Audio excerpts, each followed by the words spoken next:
Le Seigneur m'a mis ce thème à cœur et j'aimerais vraiment partager cela avec nous. Dans le thème de ce matin, c'est une question en fait. C'est rends-tu témoignage de Jésus après l'avoir rencontré?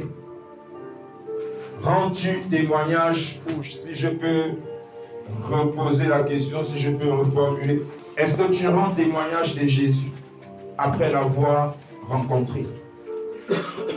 Est-ce que tu rends témoignage de Jésus après l'avoir rencontré? Est-ce qu'après ta rencontre avec Jésus, tu rends témoignage de lui?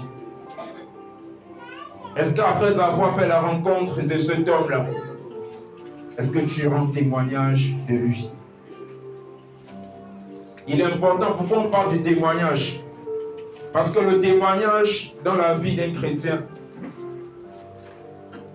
est une clé au fait. Est une clé.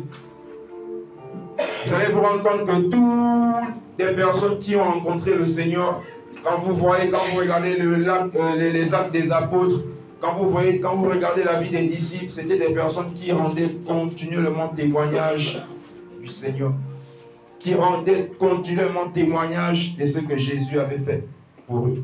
Rendre témoignage, c'est de dire aux gens ce que Jésus a fait pour toi.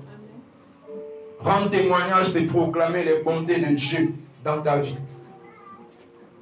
Est-ce que tu rends témoignage de Jésus après l'avoir rencontré?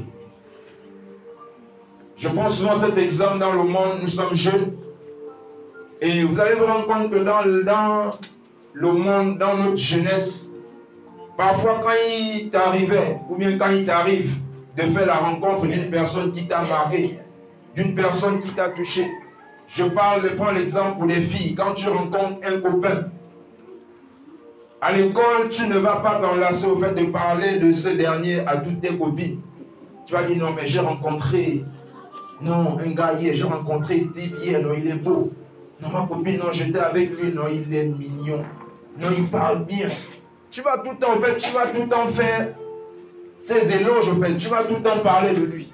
Quand tu es avec tes amis, tu vas parler de lui. C'est pareil pour les hommes, en fait. On est passés tous par là. Quand tu rencontres une fille qui t'a marqué, tu vas parler de lui à tes amis. Ah non, mon frère, la fille là, à chaque fois tu dois parler, à chaque fois tu penses à elle. À chaque fois, il faut que tu fasses quelque chose, en fait, pour marquer toujours ta présence. Parce que tu as fait une rencontre qui t'a marqué, et c'est pourquoi tu dois tout le temps, tu te dois de tout le temps parler de cette personne à tes proches, à ceux qui sont autour de toi, à tes amis, à tes intimes. C'est vrai que tu as fait ces rencontres. Mais aujourd'hui, on a fait une rencontre plus meilleure que ces rencontres. C'est la rencontre de Jésus. Amen. Si tu l'as rencontré, bien sûr, comme moi. Amen. Donc c'est ça. Quand on rencontre Jésus, on ne doit pas te dire parle de Jésus parce que tu as goûté, tu as rencontré quelqu'un au fait. Et tu t'es rendu compte que tu as beau rencontrer des gens dans le monde, mais cette personne-là, vraiment, tu ne comprends pas, tu ne sais pas ce qui se passe. Tu ne sais pas ce qui se passe, donc tu te retrouves tout à coup à vouloir simplement parler de lui. À tout ce que tu vois. À vouloir dire, voilà, voici, j'ai rencontré quelqu'un. J'ai rencontré un homme beau, élégant, mignon, intelligent. Tout ce que tu cherches dans un homme se trouve en Jésus. Amen. Le gars le plus beau, le plus chic, le plus riche. Alléluia. Donc c'est vraiment ça. Quand tu le rencontres, tu dois témoigner de lui. Tu dois rendre témoignage de Jésus. Et la question ce matin, est-ce que tu rends témoignage de Jésus après l'avoir rencontré? On rend parfois témoignage des futilités, des choses qui ne vont pas nous apporter quelque chose.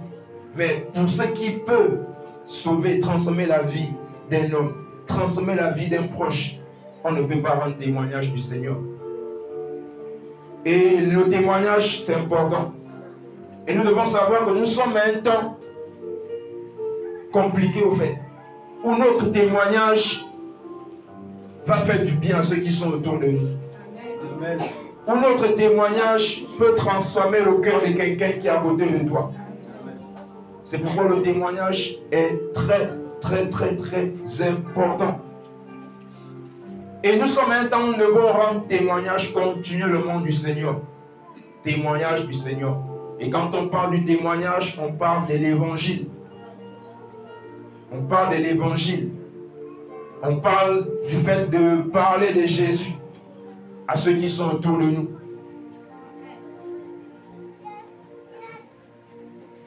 Donc, une chose qu'on doit comprendre, c'est qu'on ne peut pas déjà rendre témoignage de Jésus si au préalable, on ne l'a pas rencontré. On ne peut pas, c'est impossible de rendre témoignage de quelqu'un que tu n'as pas rencontré. Il faut rencontrer quelqu'un pour mieux faire son témoignage. Et si tu n'as pas rencontré quelqu'un, tu ne pourras pas, tu vas beau fabriquer des témoignages, mais ça ne sera pas ça. Ça ne va pas impacter au fait. Mais quand tu rencontres quelqu'un et que tu fais le témoignage impacte. Nous sommes pour la plupart jeunes ce matin, jeunes. Et par ton témoignage, au fait, tu peux toucher la vie de ton frère. Par ton témoignage, tu peux attirer quelqu'un à Christ. Je vous assure qu'il y a beaucoup de jeunes hommes, beaucoup de jeunes filles, beaucoup de jeunes qui luttent avec beaucoup de choses dehors actuellement. Il y a beaucoup de jeunes qui luttent. Vous voyez beaucoup qui se livrent à la drogue, pas parce qu'ils veulent, mais parce qu'ils sont tenus captifs par ces choses au fait. Et c'est pourquoi on ne doit pas les juger.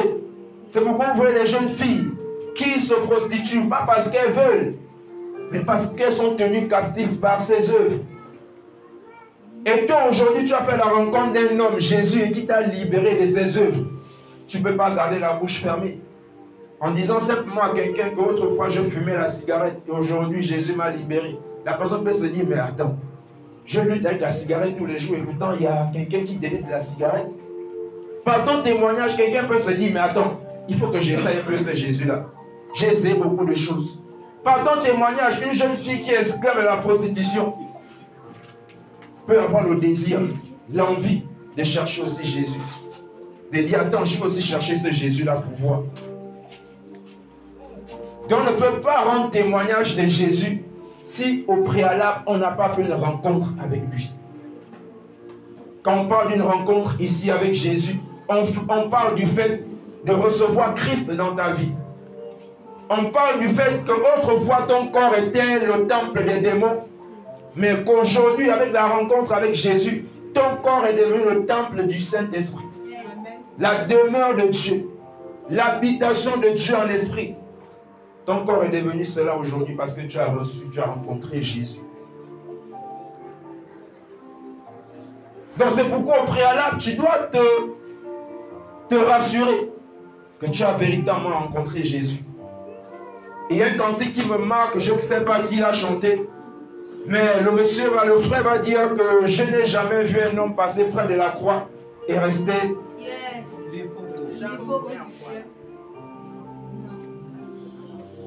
Donc, il est impossible de rencontrer Jésus et rester la même personne. Après la rencontre avec Jésus, il y a forcément un témoignage qui va suivre. Il y a forcément quelque chose qui se passe. Quand tu rencontres Jésus, il y a une histoire. Il y a une histoire entre ta vie passée, ta rencontre avec Jésus et ta vie présente. Il y a une histoire au milieu. Il n'y a pas de rencontre avec Jésus sans histoire. Amen. Pareil que dans le monde, dans chaque rencontre, il y a une histoire. Il y a une histoire. Parce que si les hommes mariés, les femmes mariées, si vous racontez leur histoire, ils ont fait une rencontre quelque part. Ça a commencé quelque part. Ça n'a pas commencé directement, voilà, on part à la mairie, on se marie. Non, ça a commencé quelque part. Il y a eu une rencontre. Il y a eu quelque chose qui a déclenché un truc. Papa te dira, voilà, j'ai rencontré ta mère, j'étais au lycée, voilà, je nous voyais. Il y a forcément une histoire. Il y a forcément une histoire derrière chaque rencontre. Maintenant, toi qui aujourd'hui as rencontré Jésus, quelle est ton histoire?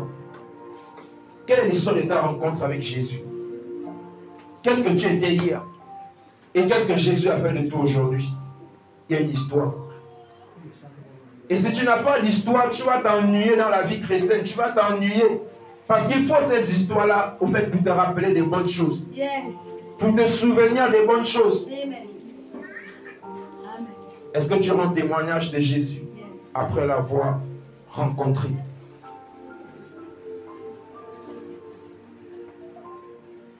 Et nous devons comprendre aujourd'hui en tant que chrétiens, en tant que disciples du Seigneur, en tant que les enfants de Dieu, en tant que la maison du Seigneur, parce que nous sommes la maison de Dieu. Nous devons comprendre aujourd'hui, avec les temps, avec des choses que nous voyons dans le monde actuellement, nous devons comprendre le fait que Dieu ne cherche pas aujourd'hui des, j'ai envie de dire quoi, des ventilateurs spirituels, des personnes qui sont là juste pour chauffer les chaises de l'église chaque dimanche. Dieu ne cherche pas des théoriciens, mais Dieu cherche des témoins. Nous sommes à un temps où Dieu a besoin des témoins. Nous sommes à un temps où Dieu se cherche des témoins. Et rendre témoignage de Jésus, c'est être un témoin de Jésus-Christ. Dieu ne veut pas que tu sois témoin de Jéhovah, mais que tu sois témoin de Jésus-Christ. Amen. Dieu ne veut pas que tu sois témoin d'un pasteur ou d'une église, mais que tu sois témoin de Jésus-Christ. Amen. Aujourd'hui, il y a des personnes qui témoignent plus de leur église, de leur pasteur, que de Jésus. Amen. C'est à croire que c'est leur pasteur qui a changé leur vie. C'est à croire que c'est l'église qui a transformé leur vie. Mais or, c'est Jésus qui change les vies.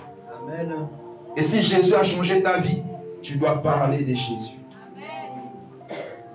Tu dois parler de Jésus. Donc aujourd'hui, on est jeunes et on peut se tenir devant des jeunes comme nous et leur dire que Jésus délivre du péché. Et leur dire que Jésus délivre de la cigarette. Et leur dire que Jésus délivre les drogués. Et leur dire que Jésus délivre les prostituées. Parce que ce que je vous dis là, je ne vous dis pas ça parce qu'on me l'a raconté, mais parce que j'ai lu dans la Bible. Ou parce que voilà, j'ai écouté un témoignage sur YouTube. Non, on le dit parce qu'on a vécu ces choses. Amen. Moi, je l'ai vécu. C'est pourquoi je peux te dire avec assurance que Jésus change les vies. Amen. C'est pourquoi je peux te dire avec assurance que Jésus change des délinquants. Il en fait des prédicateurs de l'évangile. Amen. C'est pour te dire que Jésus change des prostituées. Il en fait des femmes de valeur. Autrefois, tu étais rejeté à cause de la prostitution, mais Jésus te prend. Il fait de toi une femme de valeur. Amen. Quand il te touche, il te change, il te transforme. Et quand on te revoit, on dit non, on n'a jamais vu ça. On n'a jamais vu ça. C'est quoi ça? On a connu cette fille avant. Mais qu'est-ce qui se passe? Le témoignage, être un témoin de Jésus. Être un témoin de Jésus-Christ. Et le rendre témoignage du Seigneur, c'est rendre témoignage de la mort et de la résurrection de Christ. Rendre témoignage de Jésus, c'est rendre premièrement témoignage de la mort et la résurrection de Jésus.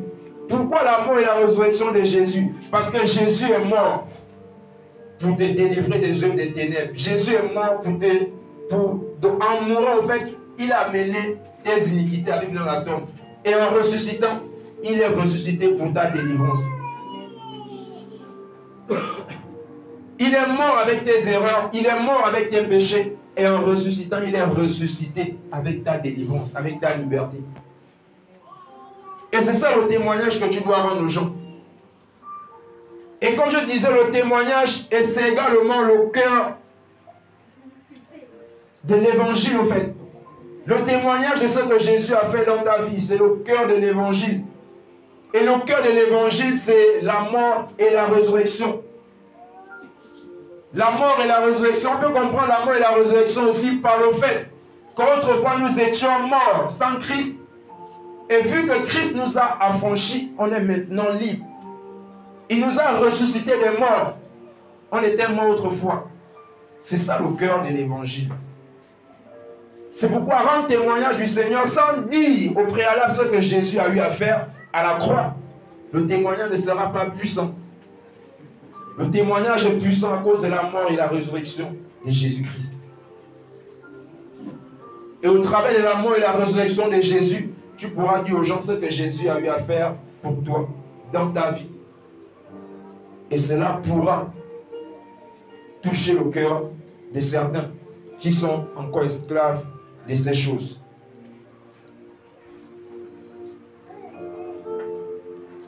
Donc j'ai envie de nous dire ce matin que quand une personne au fait rencontre Jésus et voit la gloire de Jésus dans sa vie, cette personne aura le désir de parler de Jésus à tout moment. Quand une personne rencontre véritablement Jésus et voit la main de Jésus et goûte à l'amour de Dieu, cette personne aura l'envie, le désir de parler de Jésus à chaque moment. À chaque moment. Parce que le désir naît au fait à cause de l'amour de Dieu, à cause de ce qu'on a vu Jésus faire dans nos vies. Le désir au fait naît à cause des bienfaits du Seigneur. Le désir va naître tout seul. Et on connaît tous, moi, premièrement, au début de ma conversion, j'avais beaucoup de zèle pour l'évangile. J'avais beaucoup de zèle pour parler de Jésus. Beaucoup de zèle. J'aimais parler de Jésus. J'aimais parfois dans le marché où je suis arrêté les jeunes qui sortaient de l'école et je les présentais Jésus. Je les parlais comme un fou. J'aimais trop parler de Jésus. Et l'évangile est puissant en fait. Le témoignage est puissant. Le témoignage est puissant. Donc quand tu rencontres Jésus, je disais, tu ressens le désir. Tu ressens le désir. Tu ressens le désir de parler de lui. Naturellement, tu as l'envie de parler tout le temps de Jésus. Tu ne veux pas cesser de parler de lui. Et comme je disais, le témoignage qu'on rend du Seigneur est puissant. Le témoignage est puissant. Et pour comprendre cela, on va lire un passage dans Apocalypse. Apocalypse 12, verset 11 à 12 également. Apocalypse 12, verset 11 à 12. Apocalypse 12, verset 11 à 12.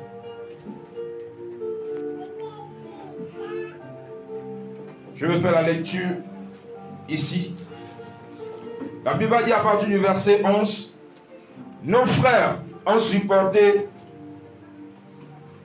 la victoire sur lui, au sang de l'agneau et à la parole dont ils ont témoigné. J'agis dans la version française courante. Vous allez vous rendre compte que ce n'est pas la même version. Il va dire au fait, ils n'ont pas épargné leur vie.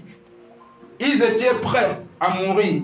C'est pourquoi réjouissez-vous, cieux, et vous qui les habitez. Mais quel malheur pour vous, terre et mer. Le diable est descendu vers vous plein de fureur, car il sait qu'il lui reste très peu de temps. Quelqu'un peut lire dans la version... ouais, lui second. C'est un peu plus clair dans la version du second.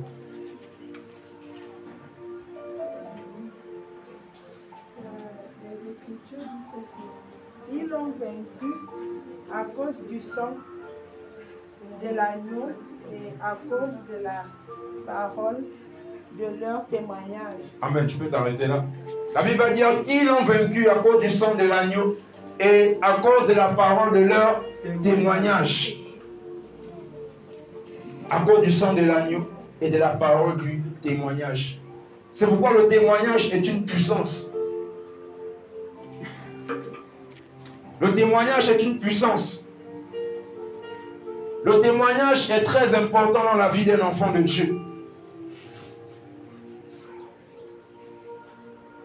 Le témoignage non seulement te garde, mais le témoignage aussi te libère de beaucoup de choses. Le témoignage t'amène parfois à détruire certains projets que l'ennemi avait préparés contre ta vie. Et je dis aujourd'hui au fait que beaucoup de chrétiens, beaucoup d'enfants du Seigneur, aujourd'hui se retrouvent encore experts de beaucoup de choses, simplement parce qu'ils ne rendent pas témoignage du Seigneur. Il y a encore beaucoup de choses qui te dérangent dans ta marche. Il y a encore beaucoup de choses qui t'embêtent parce que tu n'as pas le temps de rendre témoignage de Jésus. Et si tu n'as pas le temps de rendre témoignage du Seigneur, tu auras le temps de rendre témoignage de quelqu'un d'autre. Et c'est pourquoi plus tu rends témoignage du Seigneur, c'est une puissance qui non seulement te garde, mais qui te libère de beaucoup de choses. C'est pourquoi il est important de rendre témoignage de Jésus.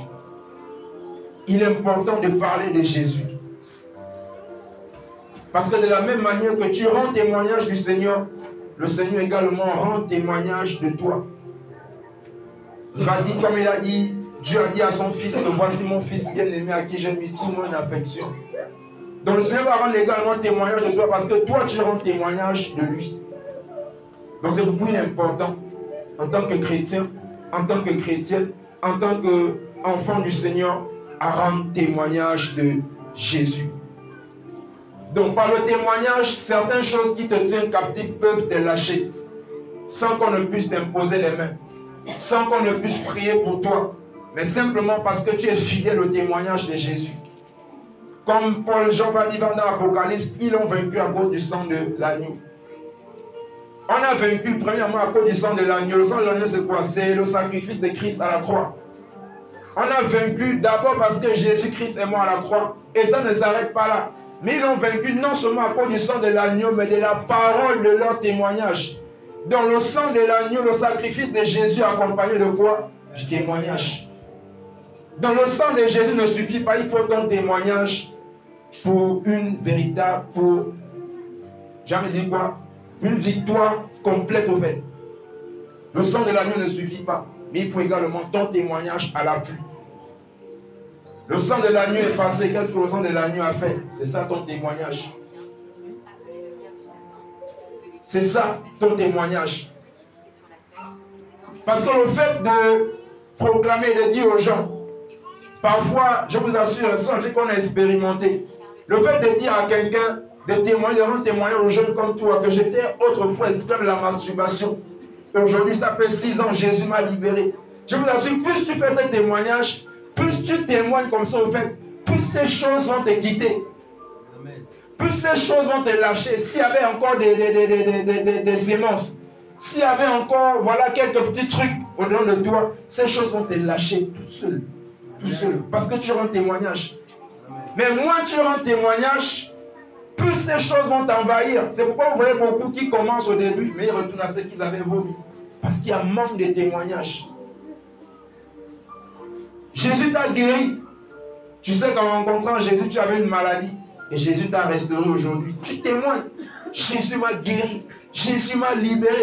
J'étais ci, j'étais ça. Jésus m'a libéré. C'est ton témoignage. Et par ton témoignage, tu peux réussir à vaincre la maladie. Par ton témoignage, tu peux vaincre la masturbation. Par ton témoignage, tu peux vaincre la pornographie. Les choses qu'on vous parle sont des choses qu'on a vécues. J'aimais témoigner, j'aimais dire aux gens d'où Jésus m'a sorti. J'aimais dire aux gens que je me masturbais chaque jour, matin comme soir. Les films pornographiques, je regardais tous les jours, matin comme soir. Oui, je n'avais pas honte de parler de ça parce que Jésus m'a libéré. Parce que j'avais l'assurance. Et j'ai l'assurance que Jésus m'a libéré. Amen. Le sang de l'agneau est important, mais le témoignage est plus important. Parce que le témoignage permet à certaines choses qui rôdent encore autour de toi de te lâcher. Par ton témoignage, les mauvaises compagnies, tu peux t'en débarrasser. Sans pourtant les dire, mes amis, j'ai choisi Jésus. Mais à cause de ton témoignage, Dieu va attirer vers toi des bonnes personnes. Mais quand tu ne témoignes pas, des mauvaises personnes vont t'entourer. Et c'est pourquoi la Bible nous dit les mauvaises compagnies corrompent les bonnes mœurs. Même si tu as le désir au début de servir Jésus, mais à cause des mauvaises compagnies qui sont autour de toi, tu risques de finir par détester Jésus. Et pourtant au début tu avais le zèle, l'amour pour Jésus. Mais parce que tu ne rends pas témoignage autour de toi, Parce que tu ne rends pas témoin de ce que Jésus a eu à faire pour toi. Tu vas attirer vers toi des mauvaises personnes. C'est pas pour dire que quand on reçoit Jésus, on ne doit plus marcher avec des personnes qui ne croient pas en Dieu. C'est pas ça. Tu peux marcher avec des personnes qui ne croient pas en Dieu, mais en les présentant ton Jésus, ton libérateur, ton sauveur, en les disant, voici j'étais comme ça, Jésus m'a libéré. Mais moi tu gardes ta bouche fermée, tu ne témoignes pas. Ces choses vont t'envahir. Ces choses vont t'envahir. C'est pourquoi il est important de rendre témoignage. Pour vous qui êtes dans les établissements scolaires, rendez témoignage du Seigneur. Pour vous qui avez des collègues, des condisciples de classe, rendez témoignage des bienfaits du Seigneur. Quelqu'un peut être là souffrant. Souffrant, la personne lutte avec un péché tous les jours. Mais le fait que tu vas dire à la personne, ah, parce que Jésus m'a libéré. Non, Jésus est bon. La personne peut se tourner vers le Seigneur juste à cause de ce petit mot-là. À cause de cette phrase-là que tu as dit, Jésus m'a libéré autrefois. De la même chose. À cause juste de ça, les gens peuvent se tourner vers le Seigneur. Donc le témoignage est très, très, très important. Donc, on comprend simplement qu'il y a des choses qu'on ne pourra pas vaincre si on ne rend pas témoignage du Seigneur. Et depuis le début, je parle du témoignage. Les gens se posent la question, le témoignage c'est quoi? Le témoignage c'est l'évangile. Le témoignage c'est le fait de parler de Jésus. Le témoignage c'est le fait de dire aux hommes ce que Jésus a eu à faire pour toi. D'où Jésus t'a sorti, c'est ça le témoignage. Et j'ai fini par comprendre une chose que si aujourd'hui en tant que chrétien, si aujourd'hui tu as rencontré Jésus, si aujourd'hui tu es enfant de Dieu et que tu ne prêches pas Jésus, c'est qu'en réalité, que tu le veux, que tu ne le veux pas, c'est Satan que tu vas prêcher. Si tu es enfant de Dieu et que tu ne prêches pas Jésus, tu me diras sûrement, moi je ne suis pas évangéliste, je n'ai pas reçu un ministère pour parler de Jésus. Mais tu dois savoir que nous sommes tous des évangélistes, dès le départ. Tous autant que nous sommes. C'est pourquoi Jésus va dire à ses disciples dans Matthieu, il va dire, allez, partout le monde et faites de tous les peuples des disciples. Il va dire, allez, il n'a pas dit seulement aux apôtres, il va dire, vous tous, allez. Et si tu es enfant du Seigneur, tu dois aller. Tu as été sauvé pour sauver.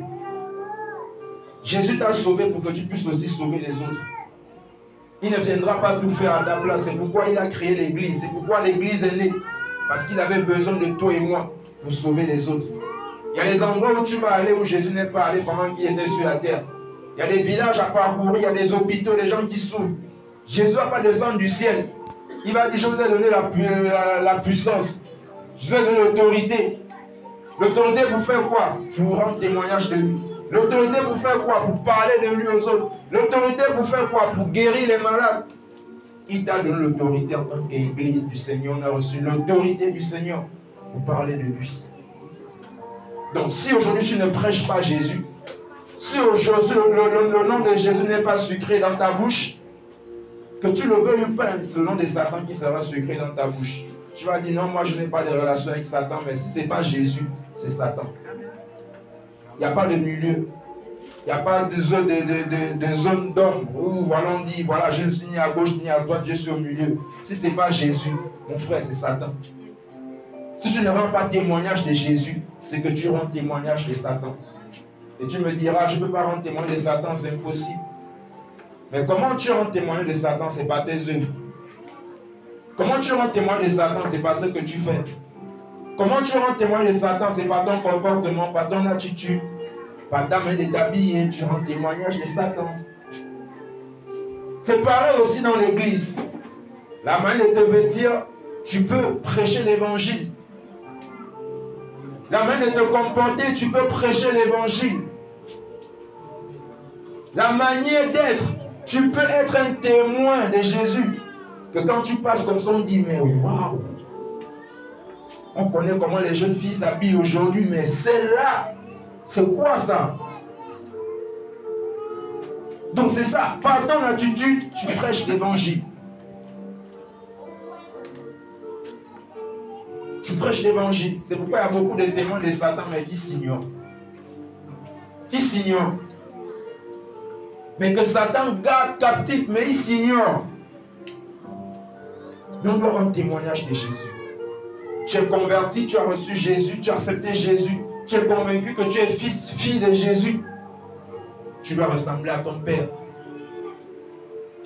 Tu dois ressembler à ton Père. Tu dois ressembler à ton Père. C'est par le caractère, le comportement. Le caractère et le comportement. Donc je disais au fait que prêcher Jésus, rendre témoignage du Seigneur, fait partie de la vie quotidienne d'un chrétien, d'un enfant de Dieu. On ne doit pas te dire rendre témoignage du Seigneur. C'est quelque chose qui doit être dans ton cœur. C'est quelque chose qui doit animer ton cœur à chaque fois, à chaque minute, à chaque seconde, de rendre témoignage de Jésus. Et je disais, il y a plusieurs manières de rendre témoignage du Seigneur. Plusieurs manières de rendre témoignage du Seigneur. Et il y a parfois des choses qu'on néglige.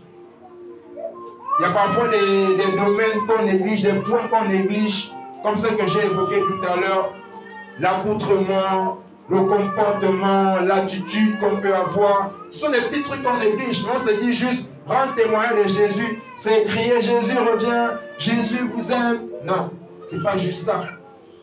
C'est l'attitude, le comportement, l'accoutrement aussi. Ton accoutrement peut prêcher l'évangile. Ça ne peut pas, ça prêche l'évangile.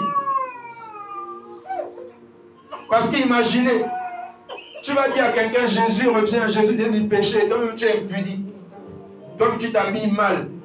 Est-ce que les païens vont t'écouter? Non, ils ne vont pas t'écouter. Parce que ce qu'on doit comprendre, c'est que Dieu regarde au cœur, c'est vrai. Beaucoup me diront, non frère, tu parles comme ça, Dieu regarde au cœur. Dieu ne regarde pas à l'apparence. Ah bon? Dieu regarde au cœur, c'est vrai. Mais c'est le même Dieu qui va dire que c'est du cœur que viennent toutes ces mauvaises choses. C'est du cœur que vient l'envie, l'ivrognerie. C'est du cœur que vient l'excès. C'est du cœur que viennent les impudicités, les meurtres, les calomnies. Tout ça vient du cœur. Donc, ce qui est dans ton cœur, c'est ce que tu reflètes en apparence. Amen. Parce que tu ne peux pas être pur dans ton cœur et être impudique en apparence. Non. C'est ce qui est dans ton cœur que tu vas refléter. Parce que Dieu regarde au cœur, c'est vrai. Mais les hommes à qui tu prêches regardent à l'apparence. Les hommes ne connaissent pas ton cœur, mais Dieu connaît ton cœur. Mais les hommes, pour savoir que celui-là est de Dieu, on regarde comment tu es. Les hommes regardent à l'apparence. Dieu regarde au cœur, mais à l'apparence, Dieu, les hommes regardent à ça. Donc c'est pourquoi notre comportement, notre attitude, notre manière d'être doit prêcher l'évangile, doit rendre témoignage de Jésus. C'est d'abord pour moi qui prêche. Hein. C'est d'abord pour moi. Et rassurez-vous, comme je le dis souvent, je ne suis pas un ange tombé du ciel. Je ne suis pas un saint.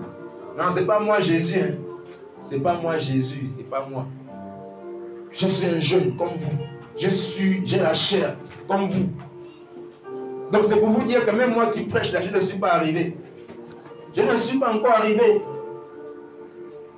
Je ne suis pas arrivé. Mais tous les jours on lutte. C'est chaud, mais on lutte tous les jours. Mais dans nos luttes, il y a quelqu'un qui nous garde, c'est Jésus. C'est Jésus. Donc rendons témoignage du Seigneur. C'est très important.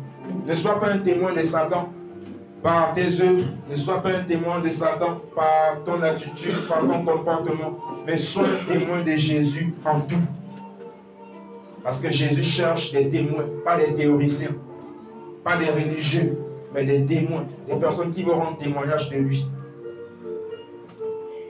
Il ne cherche pas des ventilateurs spirituels, mais des acteurs du royaume, des personnes qui vont parler de lui, des personnes qui vont dire Jésus délie du péché avec assurance. Pour que les hommes puissent être gagnés, il faut que nous puissions rendre témoignage. Parce que si on ne rend pas témoignage, les personnes ne seront pas gagnées.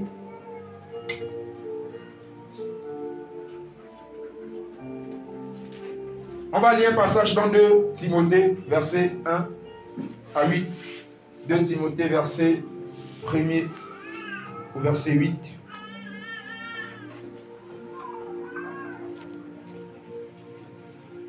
2 Timothée, chapitre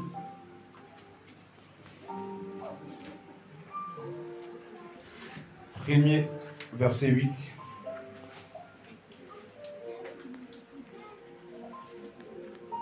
« 2 Timothée, chapitre 1er, verset 8.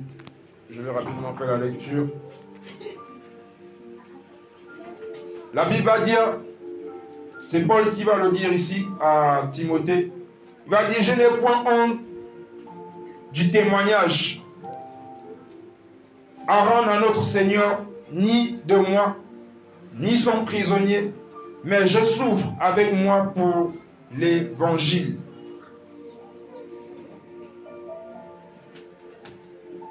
N'aie donc point honte, excusez-moi, non point honte du témoignage à rendre à notre Seigneur, ni de moi, son prisonnier, mais souffre avec moi pour l'évangile. N'aie point honte du témoignage. Aujourd'hui, beaucoup ont honte de rendre témoignage. Aujourd'hui, beaucoup qui ont rencontré Jésus, ont honte de parler de Jésus à leurs proches, à leurs collègues, à leurs condisciples de classe. Et Paul va dire à Timothée, n'aie point honte du témoignage.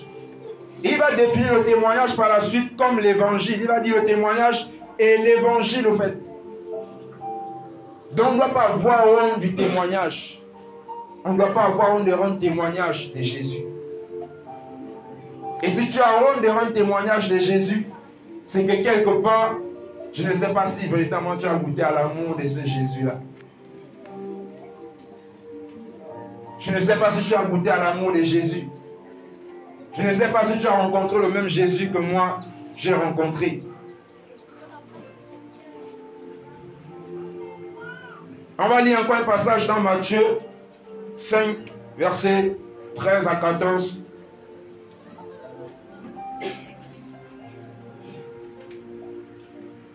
Matthieu 5, 13 à 14.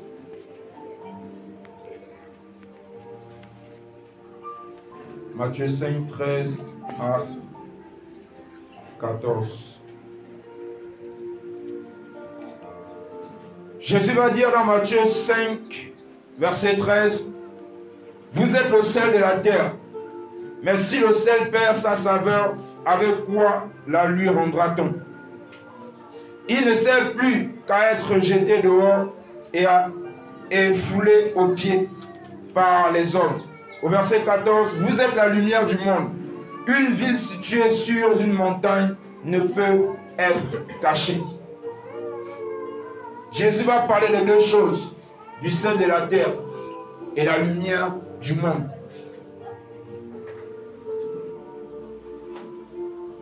Nous savons à quoi le sel sert. Nous connaissons tous l'importance du sel dans une cuisine, pour les mamans qui préparent, bien pour ceux qui ont l'habitude de faire des repas. Sans le sel dans un repas, est-ce que le repas aura un goût? Non.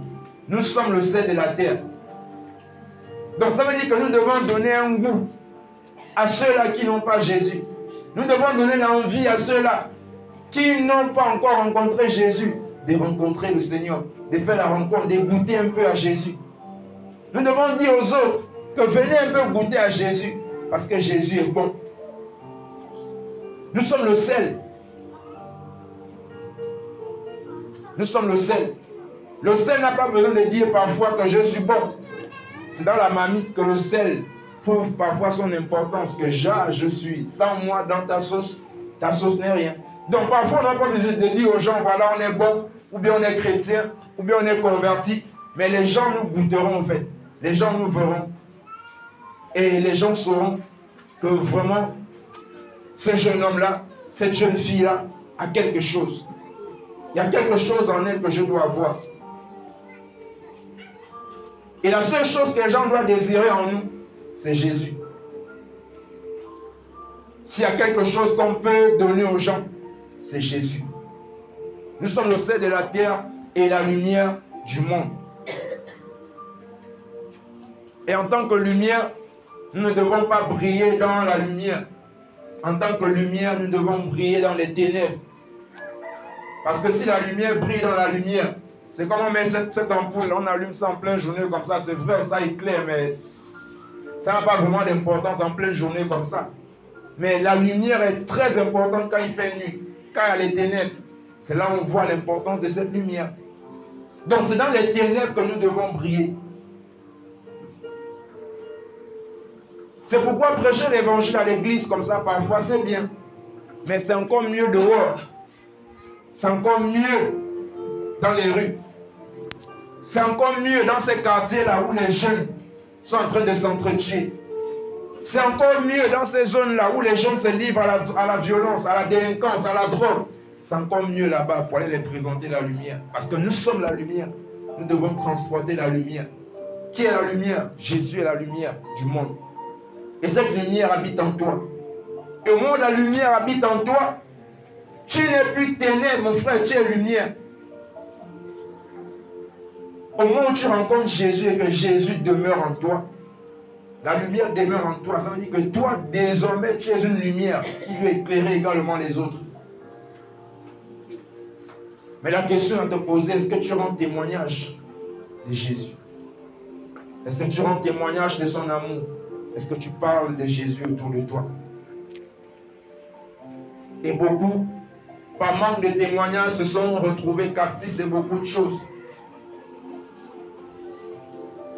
Beaucoup, à cause du manque de témoignage, à cause du manque de l'évangile, se sont retrouvés captifs de beaucoup de choses.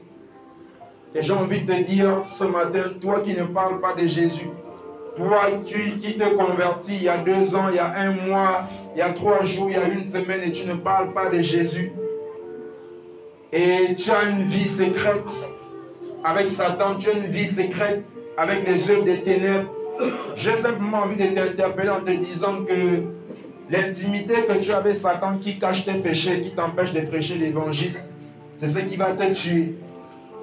L'intimité que tu as avec Satan tous les jours, qui cache tes péchés et que tu ne veux pas rendre témoin de Jésus afin d'être libéré de ses œuvres, c'est ce qui va te conduire à la mort.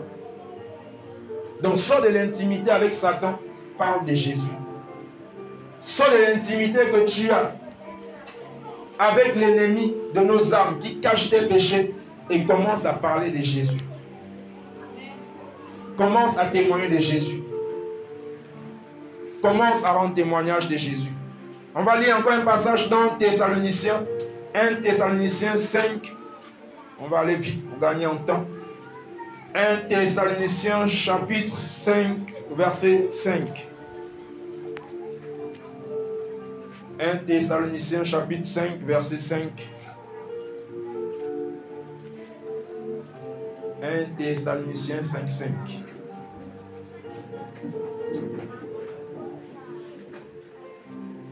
L'apôtre Paul va dire dans Thessaloniciens 5, 5, il va dire, vous êtes tous des enfants de la lumière et des enfants du jour. Nous ne sommes point de la nuit, ni des ténèbres. Ça rejoint les mêmes choses que Jésus disait dans Matthieu. Tout à l'heure, vous êtes au sel de la terre, la lumière du monde. Il va dire, Paul va dire, vous êtes des enfants de la lumière et les enfants du jour. Vous êtes des enfants de la lumière. Et Jésus par la suite va dire au fait que si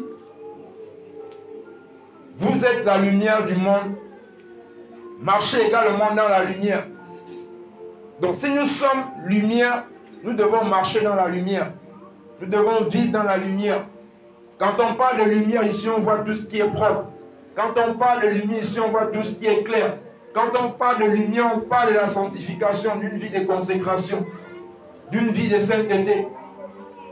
Marcher dans la lumière, c'est marcher dans une vie de sainteté et de sanctification. Il va dire, vous êtes la lumière, les enfants de la lumière. Parce que Jésus lui-même est la lumière. Nous sommes les fils du Seigneur. Jésus va dire, je suis la lumière du monde et celui qui me suit ne marchera point dans les ténèbres. Jésus est la lumière. Si nous appartenons à Jésus, nous devons également marcher dans la lumière parce que nous sommes les fils de Jésus qui est la lumière. Tout ça pour revenir au témoignage et à l'évangile. Au témoignage et à l'évangile. Et je nous encourage ce matin, je veux nous encourager cet après-midi à nous lever au fait. Si tu ne parlais pas de Jésus, c'est le temps de commencer à parler du Seigneur. Si tu ne prêchais pas l'évangile, si tu avais honte de l'évangile, c'est le moment de te lever et de parler de Jésus aux gens. De parler de Jésus autour de toi. Que les hommes t'écoutent, que les hommes ne t'écoutent pas, ce n'est pas ton problème. Toi, ce que tu dois faire, c'est parler de Jésus. Que les gens acceptent ce que tu dis, qu'ils n'acceptent pas, ça ne te regarde pas. Toi, tu as pour devoir et pour droit de parler de Jésus. Et on va continuer.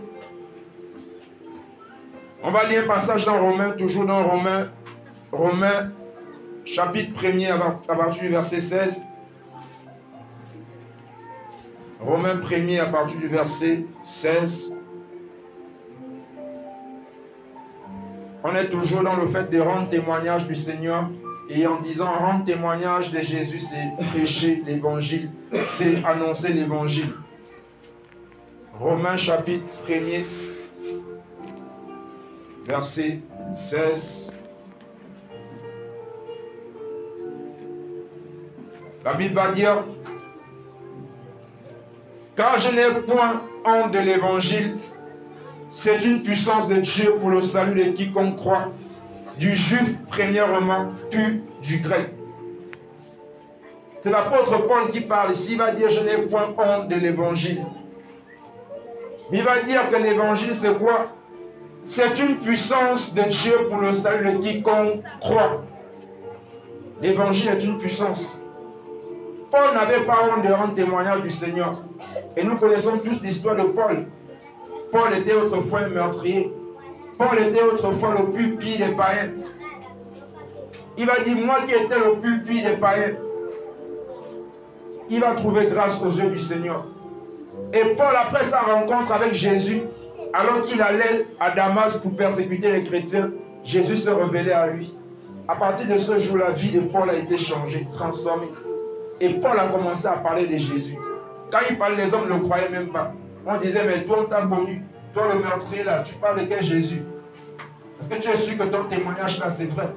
Mais Paul avait véritablement rencontré Jésus. Et il va dire que je n'ai point honte de l'évangile, car c'est une puissance de salut pour quiconque croit. C'est une puissance de salut. C'est pourquoi prêcher l'évangile, parler de Jésus est une puissance pour annoncer le salut. Et celui qui croira en cet évangile que tu prêches, voilà, sera sauvé. C'est pourquoi il est important que tout le monde puissions parler de Jésus autour de nous. C'est pourquoi il est important que tout le monde puissions prêcher l'évangile. Que ce soit dans les établissements scolaires, que ce soit voilà, dans nos lieux de travail, que ce soit voilà, peu importe où nous sommes, dans notre maison, nous devons prêcher l'évangile. Tout en gardant également un bon témoignage. L'évangile est suivi du témoignage. Tout en gardant également un bon témoignage. Parce que si on prêche l'évangile et qu'on n'a pas un bon témoignage, les gens ne pourront pas croire ce qu'on dit. C'est pourquoi le témoignage qui accompagne l'évangile est très important. On va également lire un passage dans 1 Corinthiens. 1 Corinthiens. Tu peux jouer quelque chose. 1 Corinthiens, chapitre 1er, verset 18. 1 Corinthiens 1er, verset 18.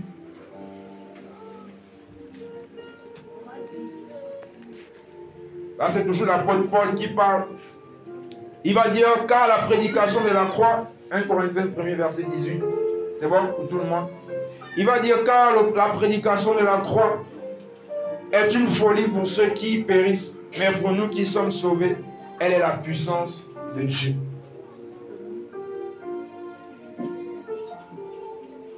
Paul va dire que la prédication de la croix qui est l'évangile est une folie pour ceux qui périssent. Ceux qui périssent, c'est qui? Ce sont ceux-là qui ne croient pas en Jésus.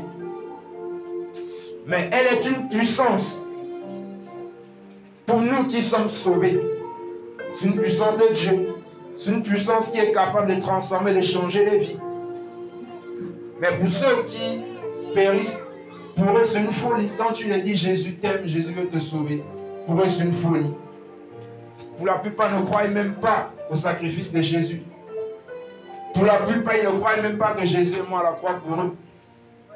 Ils disent non, nous on ne croit pas, Jésus est mort pour les autres, ce n'est pas pour moi. Donc c'est une folie pour ces personnes. Mais pour nous qui sommes sauvés aujourd'hui, c'est la puissance de Dieu pour transformer une vie. Et tu ne peux pas comprendre que Jésus est mort à la croix pour nous sauver, pour nous libérer du péché.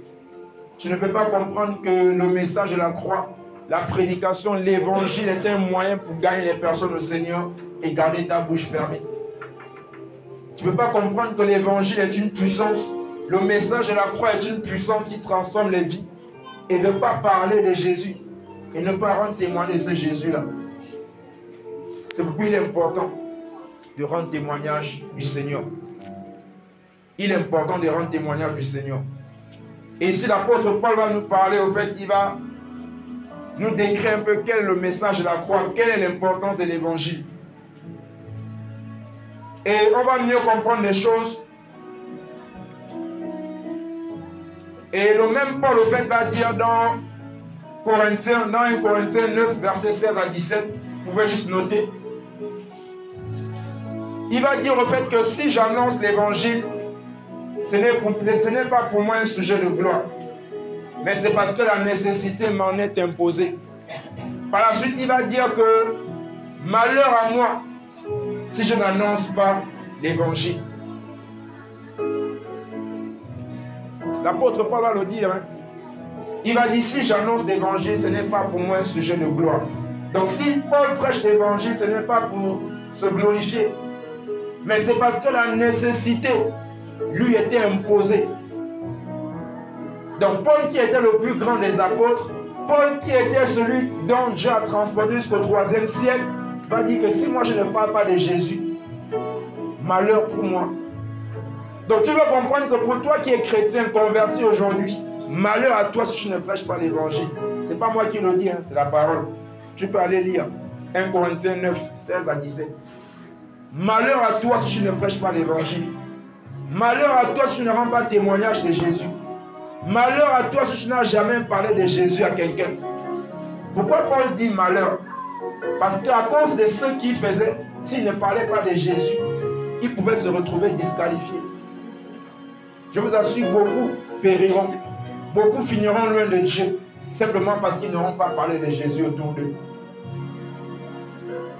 Beaucoup iront en enfer, simplement, ils ont accepté Jésus, mais simplement parce qu'ils ne rendaient pas témoignage de Jésus. Parce que les personnes sont mortes autour de toi. C'est pourquoi la Bible définit le péché comme étant la désobéissance à la parole du Seigneur. La désobéissance à la volonté de Dieu. Tu dois comprendre que Dieu t'a appelé, Dieu t'a sauvé pour que tu puisses sauver les autres. Le moment où tu dis à Dieu, bon, tu m'as sauvé, en tout cas je suis bien dans ma vie, je vais à l'église chaque dimanche, je prie en langue, je chante, je fais tout, et tu ne parles pas de Jésus, je suis en train de pécher. Et la Bible va dire que celui qui sait faire le bien et ne le fait pas commet un péché. Si tu peux rendre témoignage du Seigneur et que tu ne le fais pas, tu commets un péché. Et le salaire du péché, c'est quoi? C'est la mort. Beaucoup ont pensé que le péché, c'est simplement la fornication. Non, ce n'est pas juste ça. Péché, c'est ne pas faire ce que Dieu t'a appelé à faire. Dieu nous a sauvés pour que nous puissions sauver les autres. Il ne nous a pas sauvés pour qu'on vienne chauffer les chaînes de l'église chaque dimanche, comme on le fait ici. Pour qu'on vienne s'asseoir chaque dimanche, chanter, crier, sauter, danser. Ce n'est pas pour ça que Dieu nous a appelés. Dieu ne nous a pas sauvés pour ça. Il nous a sauvés pour aller dans les rues, sauver aussi ces jeunes-là qui sont esclaves, qui sont tenus captifs par la drogue. C'est pourquoi Jésus nous a sauvés. Mais quand on se retrouve là, c'est bien. C'est la communion fraternelle. Quand on vient comme ça, on se ressource le dimanche. C'est pour aller dans les rues. Dieu nous ressource. C'est pourquoi David va dire dans les psaumes qu'il est bon pour les frères de demeurer ensemble. Parce que c'est là où le Seigneur déverse des grâces et des bénédictions en abondance. Quand on vient comme ça, Dieu déverse des grâces. Et parmi ces grâces-là, il y a le fait d'aller annoncer l'évangile. Dieu t'équipe pour que tu puisses parler de lui aux autres. Mais malheur à toi si tu n'annonces pas l'évangile. Malheur à toi, tu ne parles pas de Jésus. Tu pourras venir à l'église chaque dimanche et t'attendre après ta mort aller au paradis. Mais elle suffit de te retrouver quelque part. Dieu te dira, mais je te donne les dons, les grâces. qu'est-ce que tu en as fait de ça? Beaucoup vont rendre compte au Seigneur. Et ne rend pas compte au Seigneur inutilement pour les grâces qu'il t'aura données. Parce que par toi, Dieu peut sauver toute une famille. Par toi, Dieu peut sauver toute une jeunesse. Par toi, Dieu peut transformer une vie. Paul va dire, malheur à moi si je ne prêche pas l'évangile. Il va dire, si je prêche l'évangile, ce n'est pas pour moi un sujet de gloire. Ce n'est pas pour me glorifier. La nécessité m'en est imposée. Et on va rapidement voir quelques exemples des personnes qui, à cause de leur témoignage, ont transformé les vies. On va voir juste quelques exemples. Des personnes qui, par leur témoignage, qui par le zèle, qui par l'amour que Jésus a déversé dans leur cœur, ont transformé les vies, mes frères. Le premier témoignage, on va parler de Philippe dans Jean 1, verset 35 à 49. Ici, dans Jean 1er, à partir du verset 35 à 49, on nous parle de la rencontre de Philippe avec Nathanaël. Où Philippe va aller dire à Nathanaël que viens, nous avons rencontré celui dont il a été dit en parlant de Jésus. Et Nathanaël va lui dire, est-ce que quelque chose de bon peut sortir de Nazareth? Et Philippe va dire à Nathanaël, viens et vois. Et à cause du témoignage que Philippe a rendu à Nathanaël, on va se rendre compte que par la suite, Nathanaël a été gagné au Seigneur.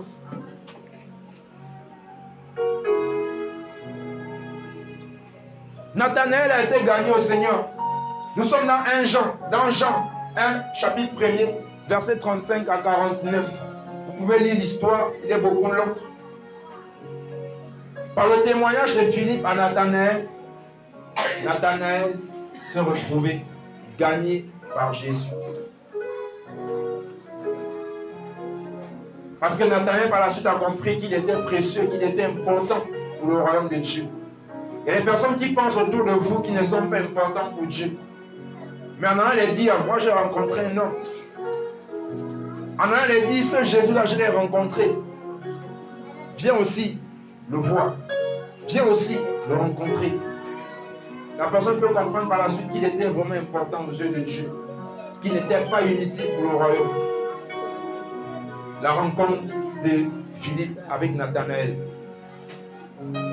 Et on va voir également, deuxième exemple, la femme samaritaine. J'ai beaucoup aimé cette histoire de la femme samaritaine. C'est l'histoire d'une femme qui a fait une rencontre avec Jésus dans un lieu qu'on appelle le puits de Jacob. Et la femme samaritaine était venue pour prendre un peu de l'eau au puits. Mais comme par surprise, elle a rencontré un homme au puits qui lui a demandé de l'eau à boire. Elle ne savait pas qui c'était. Et Jésus va lui dire, donne-moi un peu de l'eau à boire. Et elle va dire à Jésus que toi, un juif, tu me demandes, moi, une samaritaine, de te donner à boire. Parce qu'en ce temps, les samaritains n'avaient pas de contact avec les juifs. Il n'y avait pas de contact entre les samaritains et les juifs. Et Jésus va, Jean 4, verset 5 à 45. Et Jésus, par la suite, va dire à cette femme que si tu savais, si tu connaissais le nom de Dieu, et celui qui te disait, donne-moi à boire, tu l'auras toi-même demandé de l'eau à boire. Et on voit que par la suite, cette femme, Jésus va parler à son cœur. Jésus va parler par rapport à son passé. Jésus va lui dire les choses. Et par la suite, cette femme a laissé sa cruche au puits. Elle est retournée chez elle. Elle est retournée en Samarie. Et quand elle arrive à Samarie, elle va dire à tout le monde que venez. Venez voir, j'ai rencontré un homme qui m'a raconté toute ma vie. J'ai rencontré un homme qui m'a révélé toute ma vie. C'est le témoignage de la femme samaritaine. Et on voit que par la suite, tout Samarie est sorti pour venir à la rencontre de Jésus. À cause d'un témoignage. Parce que Jésus a parlé sur sa vie. Jésus lui a révélé les choses cachées de sa vie. Elle est allée par la suite raconter à tout Samarie ce que Jésus avait fait pour elle. Et la Samarie était gagnée au Seigneur. Les personnes étaient converties dans Samarie à cause du témoignage de la femme samaritaine. Donc par ton témoignage, des villes peuvent être gagnées au Seigneur. Par ton témoignage, des villages peuvent être gagnés au Seigneur. Par ton témoignage, les familles peuvent être gagnées au Seigneur. C'est pourquoi ton témoignage est important pour le salut des autres. Si la femme samaritaine s'était tue et dit, bon, en tout cas, il m'a tout dit, je reste comme ça, j'ai rencontré Jésus, c'est bon, je suis chrétienne. Elle s'arrêtait là, elle avait mal fait. Les autres devaient mourir dans Samarie sans connaître la vérité, sans parvenir à la connaissance de la vérité. Ils devaient périr, alors que toi, tu détenais la vérité et tu pouvais les présenter également cette vérité. Donc, c'est cet exemple. Et on a l'exemple, au fait, de Pierre dans Acte 10. L'exemple de Pierre dans Acte 10. Et dans Acte 10, on va se rendre compte que Jésus va demander, Dieu va demander à Pierre d'aller dans la maison d'un homme qu'on appelait Corneille. C'est le premier païen à avoir reçu l'évangile. Corneille. Dieu va dire à Pierre, va dans la maison de Corneille. Et Pierre va se rendre dans la maison de Corneille. Et à cause du témoignage que Pierre a rendu de Jésus, toute la maison de Corneille va se convertir. Corneille et toute sa famille vont se convertir. À cause du témoignage que Pierre a rendu de la personne de Jésus. Et dans ce passage de Acte 10, c'est tellement long, mais lisez tout le chapitre. Vous allez vous rendre compte que quelque chose de magnifique s'est passé. Pendant que Pierre rendait juste témoignage de Jésus. Pendant que Pierre parlait simplement de Jésus, quelque chose de terrible va se passer. Quelque chose d'extraordinaire va se passer. Qui a transformé toute une famille. Et par la suite, Corneille va inviter aussi les voisins, ceux qui sont autour. Ils ont été touchés par la parole à cause du témoignage. Et il y a également dans Acte 2, verset 1er, verset 43, c'est toujours des témoignages. Vous pouvez juste noter pour lire, c'est tellement long pour dire qu'on va lire. Acte 2, verset 1er au verset 43. Il y a également Acte 3, verset 1er au verset 20. C'est toujours les témoignages des apôtres, c'est toujours les choses que les apôtres ont vécues, les témoignages qu'ils ont rendus du Seigneur. Et on a vu les miracles par la suite, on a vu les choses qui se sont passées par la suite. Donc rendez témoignage du Seigneur. Rendez témoignage, rendons témoignage du Seigneur. Parce que c'est très très important. Et je vais finir par un passage dans Romains 10. Romains 10, on va lire pour finir par ce passage. Romains 10.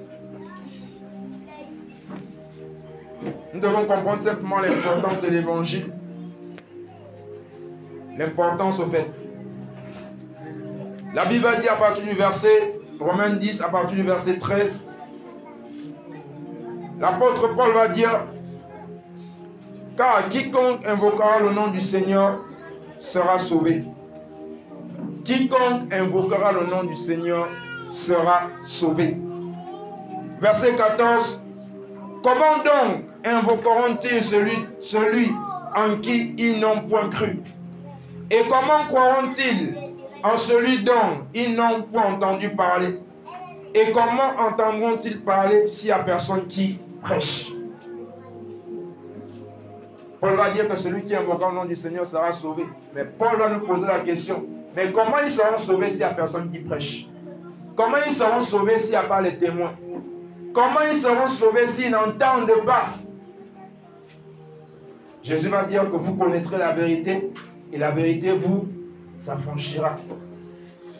Comment ils vont entendre la vérité s'il n'y a personne qui va les présenter la vérité? Comment ils vont entendre cela? Il faut qu'il y ait des gens qui vont. Ce n'est pas Jésus qui viendra tout faire. Comment ils vont croire s'ils n'entendent rien? Au verset 15, il va dire, et comment iront-ils Y aura-t-il des prédicateurs s'ils ne sont pas envoyés?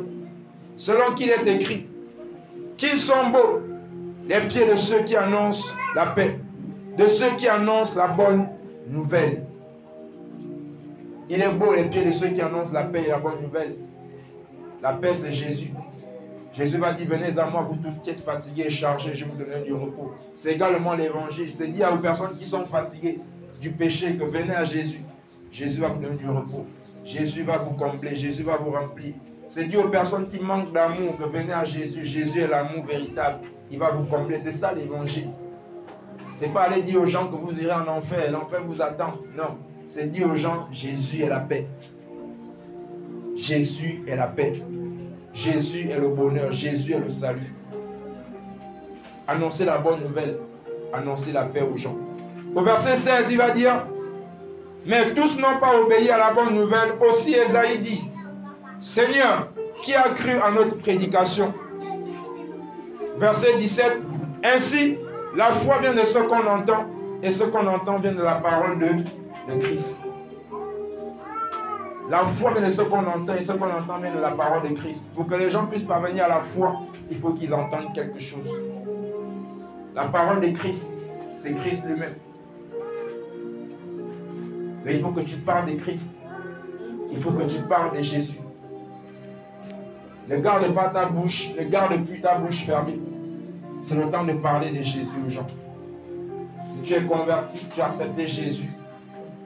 Tu as véritablement cru que Jésus-Christ est le Fils de Dieu et qui change, qui transforme les vies. C'est le temps de te lever et de rendre témoignage de Jésus. Donc c'était là mon message. C'était ce que le Seigneur a mis dans mon cœur ce matin de partager avec nous. Et que celui qui a des oreilles pour entendre, qu'il entende. Amen. Amen.